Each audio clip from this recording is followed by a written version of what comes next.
Alright, hello everybody. It is the 15th of March 2022, and yeah, I'm supposed to be on vacation, but weather-wise, I had a good Sunday, good Monday.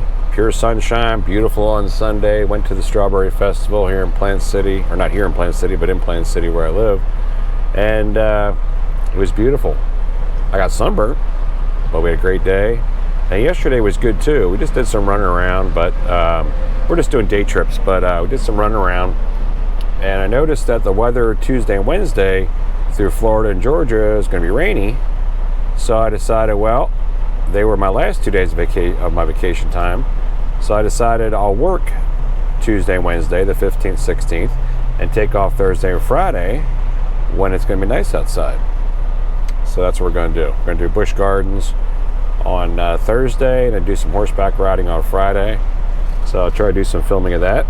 And so we're at the rest stop up here in Georgia. Not much to film this morning. There was some rain. Not raining now, but kind of in between some storms right now. But it'll be raining by the time I get to Noonan, Georgia.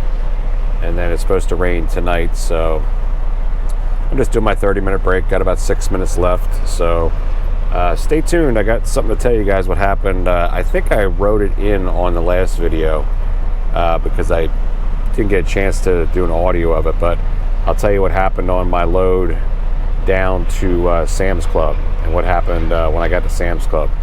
So it's something I never happened before, and it's kind of crazy. So I'll let you guys know, so stay tuned. I'll be right back in about 6-7 minutes and let you know the story that happened, okay? So I hope everybody's having a good day. If it's your first time here at the channel, please smash that subscribe button in the bottom right corner, and then click on the bell and alert you of future videos that I put out. And again, I'll talk to you guys soon and let you know what happened.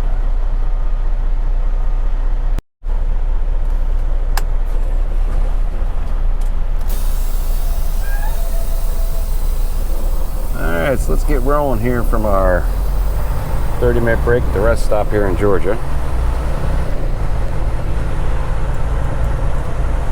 So I'll tell you the story that happened at Sam's Club.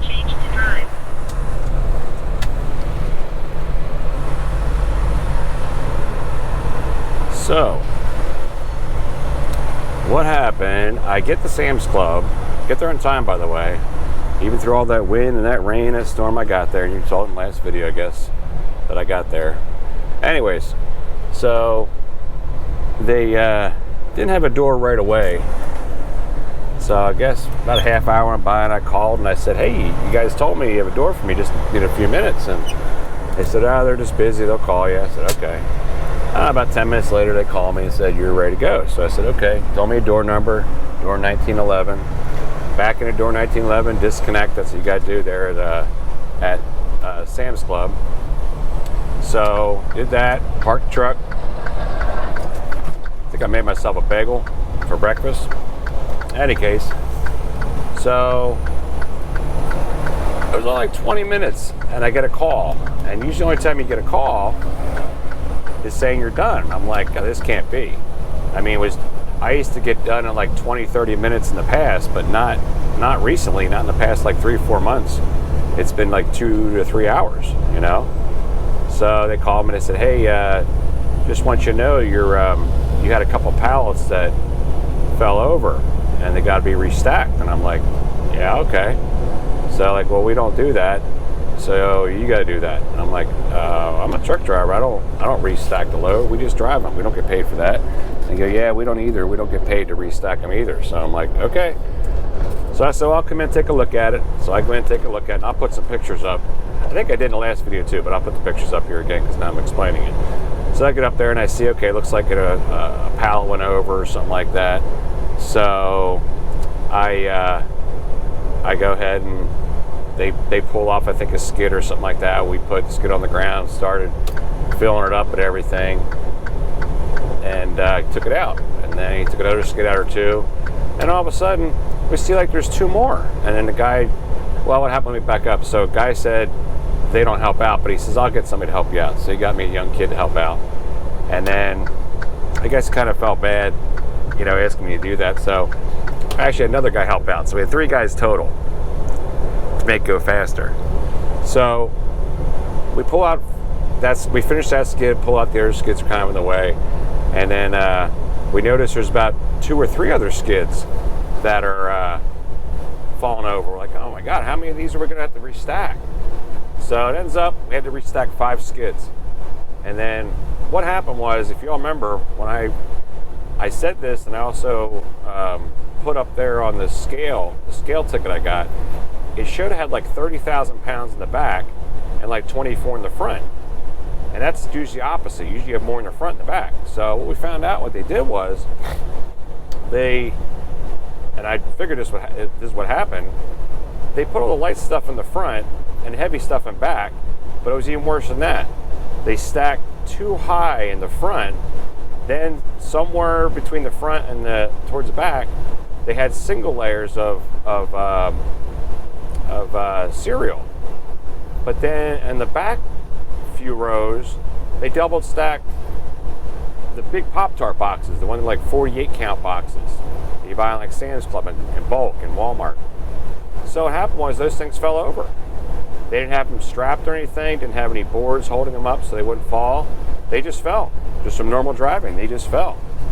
So Kellogg's made a big mistake, and this isn't the first time, because I noticed the last couple loads from this new facility, they're putting all the heavy stuff in the back, which it's like they're loading them backwards. I don't understand what's going on, if it's new people or what's going on, but that's what happens. So I had to restack everything.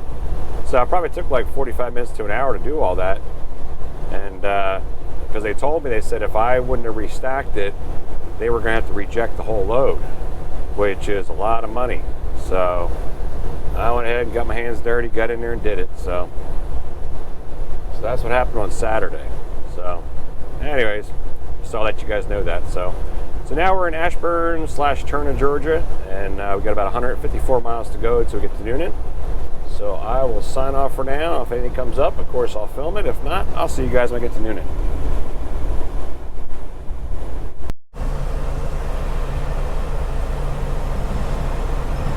Alright, so we're following the town of Griffin.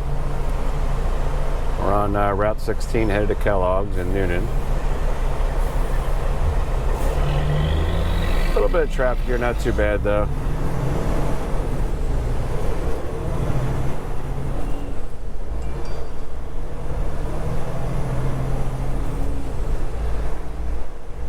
It'll be there about 2:30, maybe a little before. Just all depends on if I can get through these lights, the green light or all green lights, it'll get me there faster. No rain yet. I mean, we had rain on the way up here, but nothing since Florida. So they're calling for some heavy rain tonight.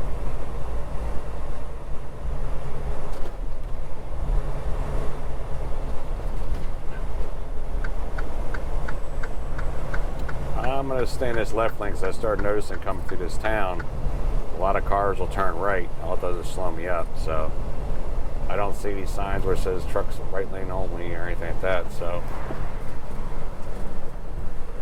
some towns actually want trucks to be in their left lane or middle lane if there's 3 lanes, because so many cars do turn right.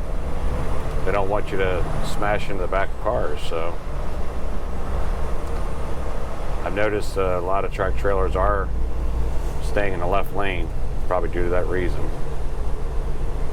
Plus, once I get through Griffin up here, there is a point where it does come, the right lane does end. So you have to merge in the left anyway, so might as well just stay here.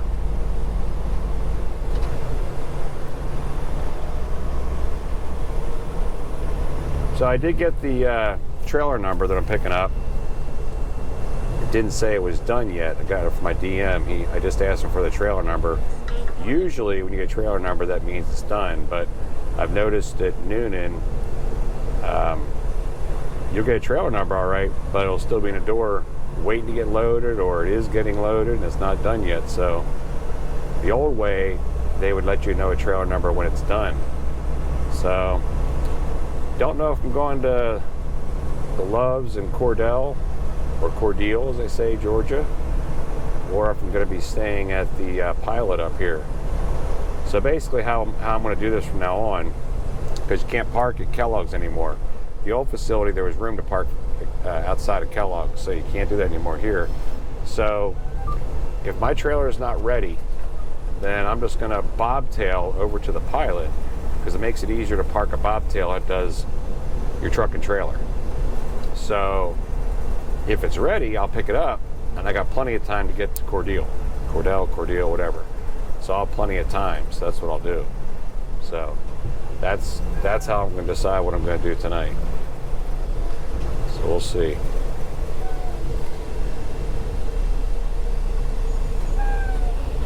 There's a Lowe's there. I forgot about that. We're allowed to actually park at Lowe's stores, but I think it's only to Lowe's stores when we're delivering to them. They allow us to stay overnight on their parking lot. I don't know if they'll allow us to stay there just anytime we want to. So I'll have to ask about that, though, because if that's the case, that is a spot that we could park if they allow us to park there. This is where the road's going to merge into left lane only up here a little bit.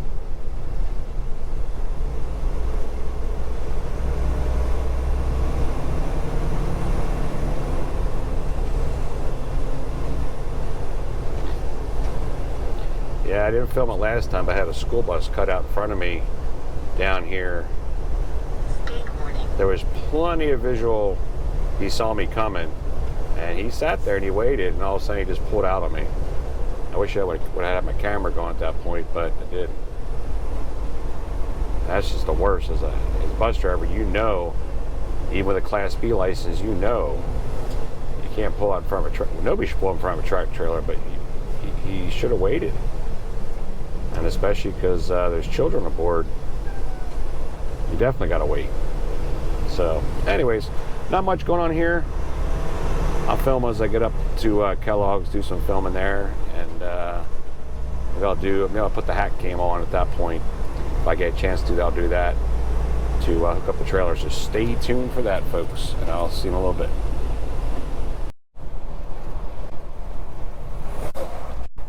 All these roundabouts on this road. I said it before and I'll say it again. I always film going through these because that way, if something occurs, go straight at the roundabout. Second I have it on video that I wasn't at fault.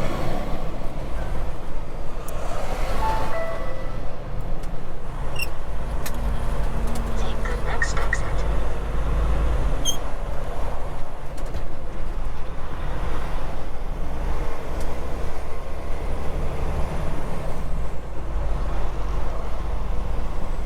All right, there's 1 of 3. Looks like snow out here, but the temperature is 70. It's just not snow. It's not going to snow out at 70 degrees, but it sure looks like snow.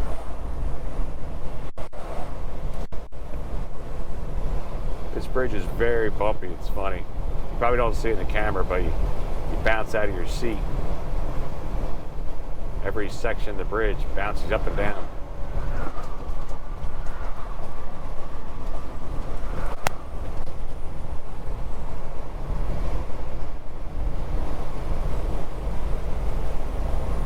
It says now I'll be there at 2:22. Again, I don't know how or why my GPS does this, but I gained time. It says before I was going to be there at 2:30. Now I've gained back 8 minutes. And I don't know. It's the weirdest thing because it's not like I'm taking a different route, but somehow even now, I still have 18 miles to go, and it'll probably arrive pretty soon, about 2:18 or 2:19. I'll probably say. It's weird.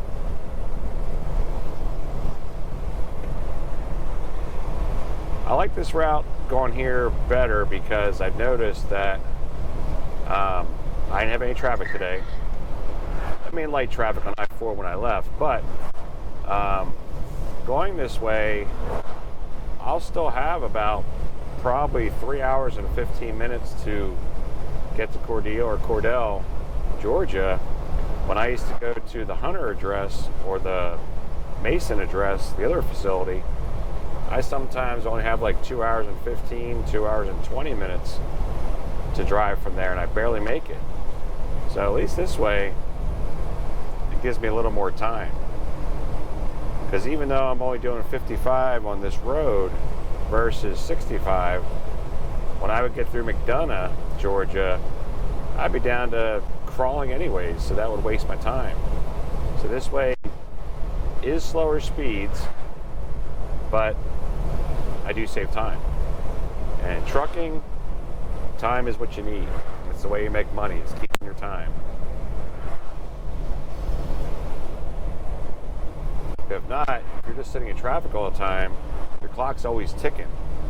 But you got to keep the speed up to make the miles to get to your destination. So sometimes you get there faster. I've had it before where they'll calculate the time from where I picked up to where I'm dropping off to be, let's say, 3 days. I'll get there in 2.5, and they'll take the job. They'll take it because I'm just dropping it. And the nice thing about that is that I'm a half a day ahead. I'll go ahead and drop that, and I'll pick up my next load, and whatever miles I drive in that half a day is just more miles I'll get in that paycheck because I'm ahead of the game.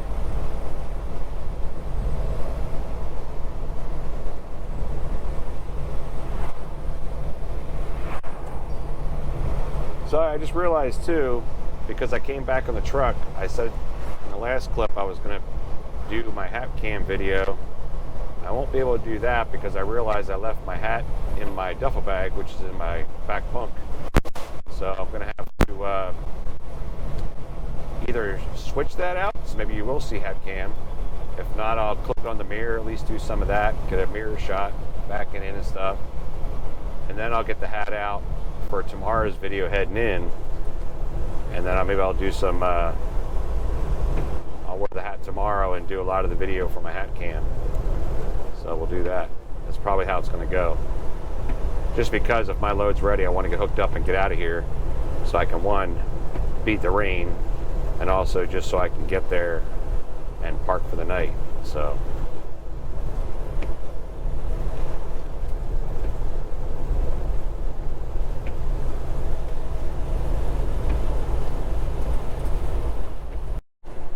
yeah, fuck, I ain't doing that. I'm not going to come back. There's no way.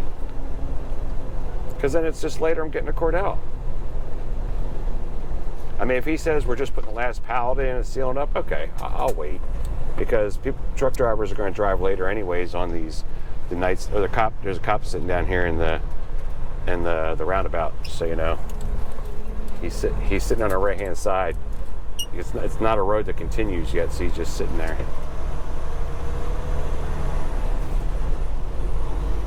Yeah, like he's on the right-hand side where there's a road that goes to nowhere. You know, it's just like, so he's just sitting there. I don't know if he's doing lunch or he's checking.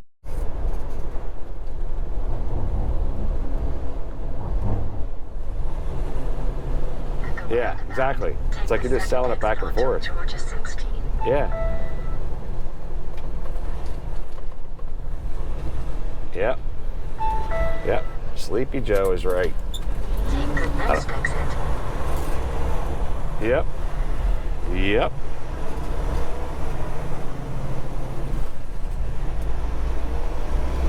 Shouldn't even be driving a U-Haul at this speed. What the heck? Come on, dude. He's doing 34 and a 55. Come on, bro. Now he's gonna pull into the food mart here. M Food Mart.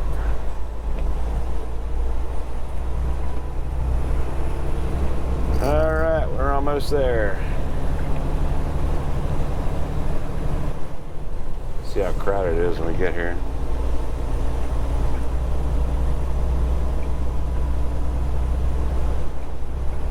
Nope, not gonna turn on Turkey Creek.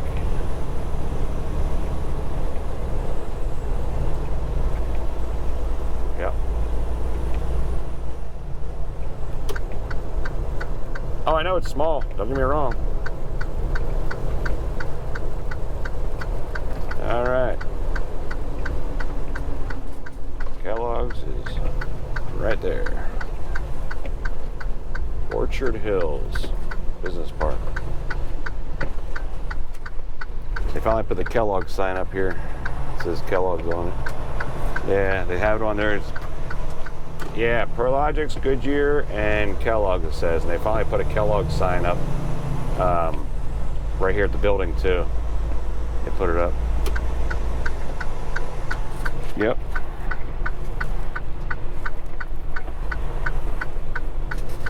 No, you can actually see it. It says Kellogg's Rider. It's a nice lit up. It probably lights up, but yeah. All right, nobody's here. All right, see you in a little bit.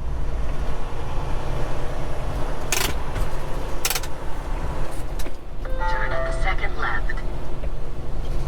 All right, so we're at Kellogg's, and I'm going to check in like I always do, and I'll be back, folks.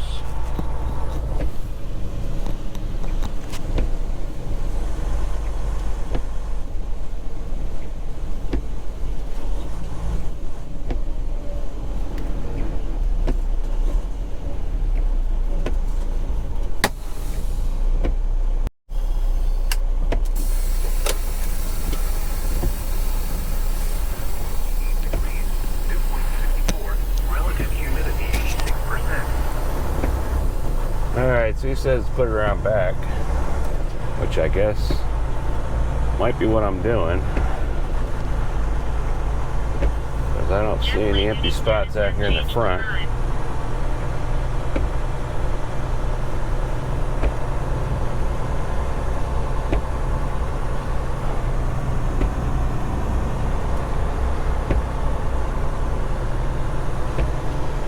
I'll find a spot, maybe hopefully down here on the left.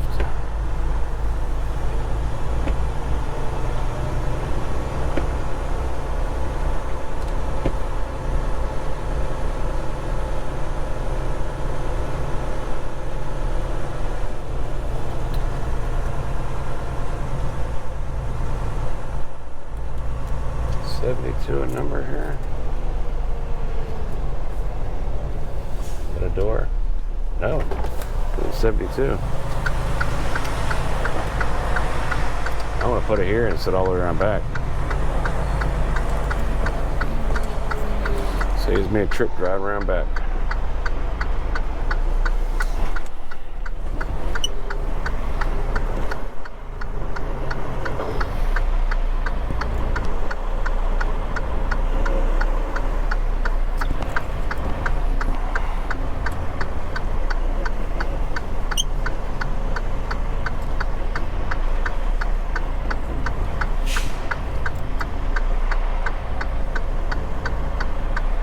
But my trail to pick up is over here, I'm hoping.